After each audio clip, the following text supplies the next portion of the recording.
حضرت ابراہیم علیہ السلام کے قدم جس پتھر پر لگے اور پتھر ابراہیم علیہ السلام کے قدم مبارک کے بوسے لیتا لیتا نرم ہو گیا،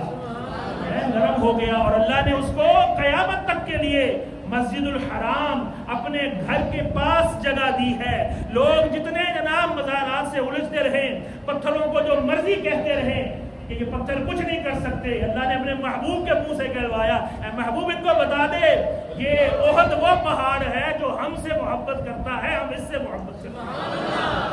اللہ نے پتھروں کو بھی احساسات دیے ہیں، اللہ نے انہیں بھی وجدان دیا ہے، انہیں بھی ادراک دیا ہے، انہیں بھی شعور دیا ہے، انہیں بھی احساسات، سینٹیمنٹس دیے ہیں، ایموشنز دیے ہیں، وہ جذبات رکھتے ہیں۔ اللہ فرماتا ہے پتھروں میں سے کچھ تو وہ ہیں